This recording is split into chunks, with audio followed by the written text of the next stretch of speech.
Hi everyone and welcome to another recipe video, and today I'm going to teach you how to make these matcha macarons with a swirly white chocolate vanilla bean ganache filling. Now this is a variation of my very first video on YouTube in December 2019, which was vertically shot and really bad, so let's improve on that. First, preheat the oven to 150 degrees C. Now we're going to give 60 grams of ground almonds, 100 grams of icing sugar and 1 tablespoon of matcha a quick whiz in the blender or food processor just to get it all mixed up and to make the powder a bit finer, but only do it for a couple of seconds. You do not want the almonds to leak oil.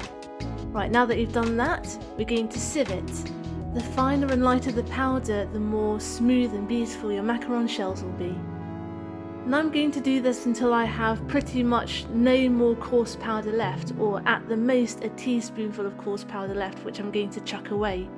If you can, do it completely. If not, then throw this away. You don't want to blend this. Okay, now we have a colossal mess. Clean that up. And now we're going to separate 2 eggs because we just want the egg whites. Keep those egg yolks though, they make delicious custard or Japanese cured egg yolks in soy sauce, which I may teach you one day how to make. Now I like to get rid of the chalaza, which is that white stringy kind of membranous filament you get in eggs. This holds the egg yolk central within the egg. You don't really need to get rid of it, but I do just in case you end up with a bit of a lump inside your meringue. Some people don't, this is just what I prefer to do. I also have never bothered aging my egg whites to make macarons. Some people say it's a must, but I've never seen a difference with it, personally. And now we're going to make a meringue. So we're going to whisk this to stiff peaks, or until you can turn the bowl upside down and none of it falls out. You'll see in a second. Don't whip for too long though, because that will cause the egg whites to start breaking up and almost curdling. So when you reach this stage here, stop. I dare you to turn the bowl upside down over your head. Right, so now we're going to add the sugar. I'm just going to grab 25 grams of caster sugar, whisk that in until it's nice and glossy here, and then I'm just going to add a pinch of salt. I use pink Himalayan, that's my favourite. You can also use sea salt. God, what a middle class thing to say. I have a favourite salt. Anyway, let's whisk this up until it's nice and fluffy and glossy.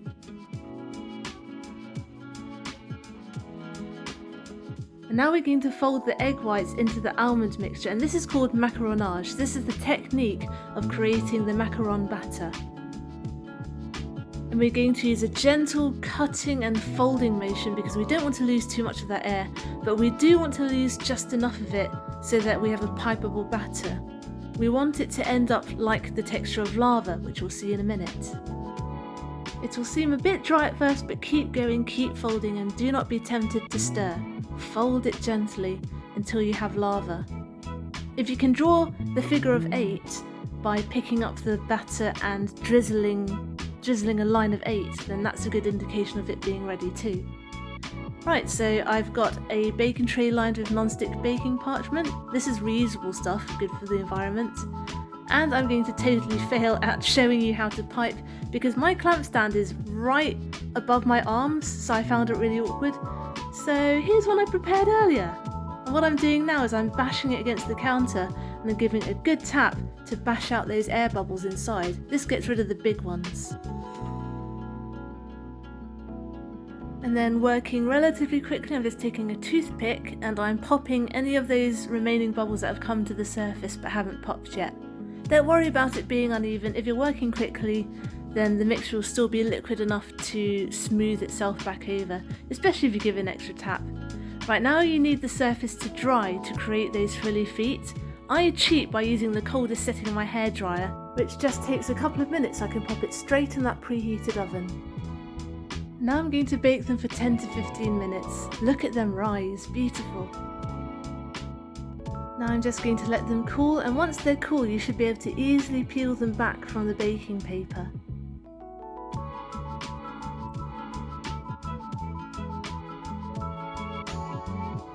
So I just have a couple of blocks of melted white chocolate here, which I've melted over some hot water. I'll show you how I did that in a minute.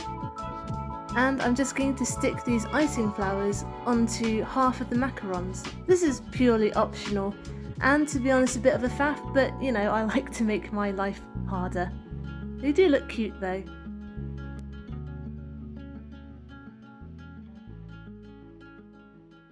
Right, so now I'm going to melt even more white chocolate. This time I'm taking 100 grams of white chocolate, not just a couple of blocks, melting it over hot water. This is exactly what I did just now for the couple of blocks of chocolate to decorate. I'm going to take that off the heat, and now I'm going to mix it with some vanilla bean paste. And I forgot that this seizes the chocolate up, so I am bricking it at the moment behind the camera. But don't worry, because once you add that double cream, which I also forgot, it all goes back to normal again, so don't worry. So I'm just adding 100 milliliters of double cream, and I'm praying as I whisk, and thankfully it all comes back together again quite quickly. I would actually suggest adding the cream before the vanilla bean paste, but you know, it all works. So keep whipping for a good 5 to 10 minutes until it gets really pale and fluffy, and this will be your whipped ganache.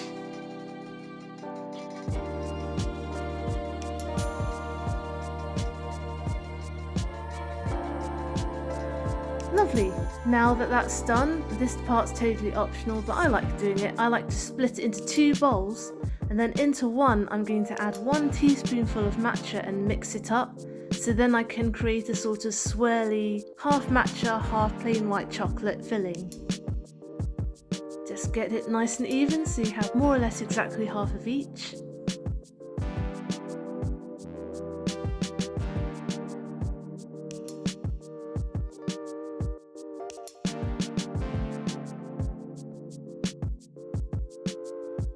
Now I'm just going to sift my matcha into that white chocolate ganache. I always sift matcha when I'm cooking with it because it does have a tendency to clump when it comes into contact with liquids. So give it a good sift, and then we're going to get that hand whisk and give it a good whisk up again.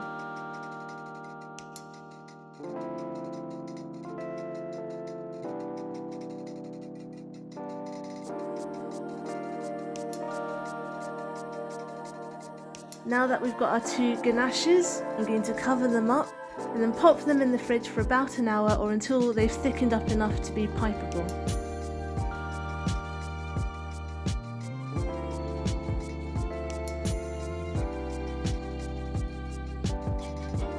When they're chilled enough, take them out, give them a bit of a stir to loosen them back up, and now we're going to fill a piping bag with half of each. So I'm going to try and put one down one side and one down the other a little carefully so we have that stripy effect.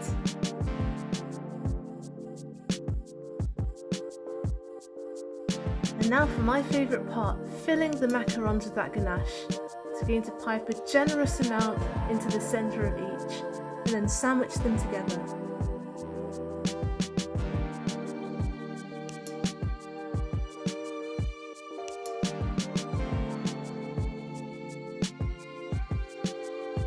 Once you're done, I actually like to pop these back in the fridge for another hour, just to soften up a little bit and to firm the ganache back up again. But it's up to you, you can eat these straight away. They just might squish out a bit when you take your first bite. Thanks for watching, I hope you enjoyed today's video and I hope you'll join me next Wednesday for my next one. Remember, you can get the full recipe on tashcakes.com and find me on Instagram as tashcakestastes. Subscribe and hit that notification bell if you'd like to see more. Comment down below if you'd like me to make anything in particular, and I'll see you guys next week. Stay safe, be nice, and have a good week.